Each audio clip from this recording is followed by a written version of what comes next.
బాలీవుడ్ ఇండస్ట్రీని వరుస ఫెయిల్యూర్స్ ఇబ్బంది పెడుతున్నాయి. అందుకే నార్త్ స్టార్స్ తెలుగు దర్శకుల వైపు చూస్తున్నారు. మన కెప్టెన్స్ యాక్షన్ కట్ చెప్తేనే చాలని ఫీల్ అవుతున్నారు.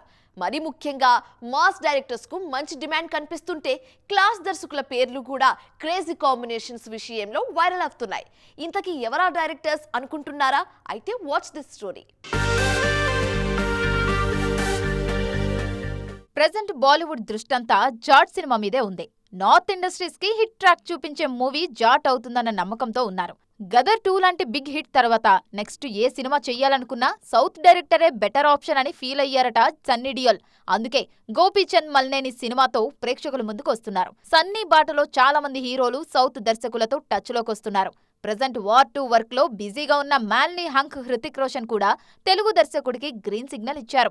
రీసెంట్ గా డాకు మహారాజ్ తో బిగ్ హిట్ అందుకున్న బాబీ హృతిక్ కోసం సాలిడ్ స్క్రిప్ట్ రెడీ చేశారు.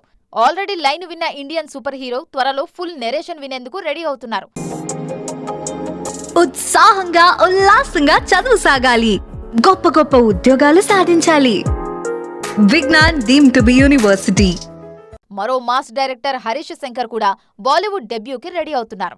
సల్మాన్ హీరోగా తెరకెక్కిన దబాంగ్ సినిమాను సౌత్ లో రీమేక్ చేసిన హరీష్ ఇప్పుడు డైరెక్టర్ గా సల్మాన్ ను డైరెక్ట్ చేసేందుకు ప్లాన్ చేసుకుంటున్నారు. ఆల్రెడీ సౌత్ టాలెంట్ మీద ఫుల్ కాన్ఫిడెంట్ గా ఉన్న భాయ్జాన్ హరీష్ కు గ్రీన్ సిగ్నల్ ఇవ్వటం ఆల్మోస్ట్ కన్ఫర్మ్. సెలెక్టివ్ గా సినిమాలు చేసే వంశీ పైడిపల్లికి కూడా బాలీవుడ్ ఆఫర్ వచ్చింది. ఒకప్పుడు సౌత్ డామినేషన్ ను అస్సలు పట్టించుకొని అమీర్ ఇప్పుడు సౌత్ డైరెక్టర్ తో టచ్ లోకి వచ్చారు. క్లాస్ కమర్షియల్ సినిమాలు చేసే వంశీతో సినిమా చేసేందుకు రెడీ అవుతున్నారు. ప్రెజెంట్ డిస్కషన్ స్టేజ్ లో ఉన్న ఈ సినిమాకు సంబంధించి త్వరలోనే క్లారిటీ వచ్చే ఛాన్స్ ఉంది. ఇలా దక్షిణాది దర్శకులు బాలీవుడ్ బాట పడుతుండటంతో మన టాలెంటే నార్త్ మార్కెట్లో హవా చూపిస్తుంది.